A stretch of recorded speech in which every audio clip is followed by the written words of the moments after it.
So I got a story here from the Wrap. Disney bombshell. Peter Rice ousted as head of TV division and replaced by Dana Walden. He had served as the president of 21st Century Fox and CEO of Fox Networks Group before Disney's 2019 Disney acquisition. Basically, and this is him, he was fired, and I'm also hearing people saying things like the way he was fired was wrong, because they said, well, you basically you give him an out. You say, oh well, he's going to spend more time with his family. That usual kind of bullshit. Instead of just coming right out and being fired. There's a lot of people in Hollywood who are upset with that. But anyway, it says that his departure is an unexpected shakeup to the Disney hierarchy that comes directly from Disney CEO Bob Chapek, according to the New York Times. His exit is not due to any behavioral issues, like sexual harassment or whatever. But apparently, I'm hearing some people say that Rice was woke, and that's one of the reasons they got rid of him. I have no idea if that's true. I don't personally.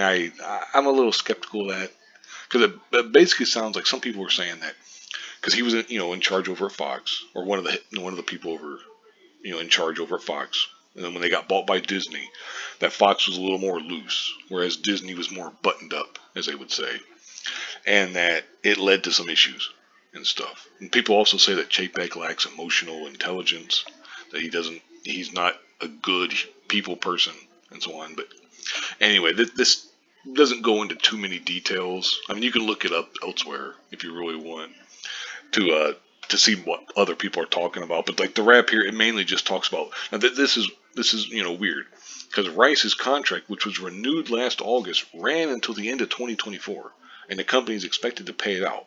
So they're going to be paying a couple years on this guy. So it's like whatever he did, or whatever they think he's done, maybe he's behind in their opinion. Some of the problems they've been having with, like, say, Obi-Wan or some of their other shows that just aren't as successful as they would hope. Because I'm sure that they thought Obi-Wan was going to be a big success, and I don't think so. Now, the show sounds terrible in terms of the writing and everything. I haven't actually watched it yet. That's why I haven't really talked much about it. It's because I can't give a.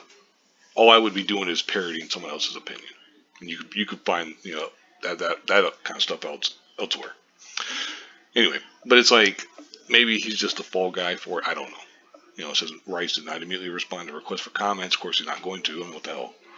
He talked about some of his stuff, his history, and everything. It's the latest executive shake-up as Chapek continues to put his stamp on the entertainment giant at the exit of his long-term predecessor, Bob Iger. They had fired a senior communications and government relations executive.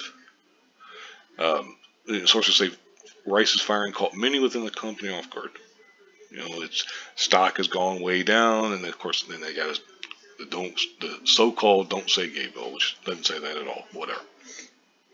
But the board seemed to be in favor of this, but it seemed like a lot of people elsewhere were kind of like, well, skeptical or whatever. It's like I said, I'll link this in the description so you can read it for yourself if you want, because it goes on and it gives a lot of back history about what Dana Walden has done in her career.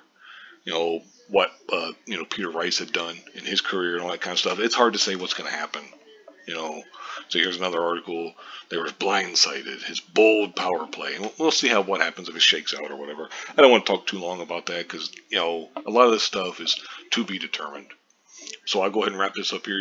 Like I said, I'll link the archive here in the description box if you want to read it. Thank you very much for watching and have a good day.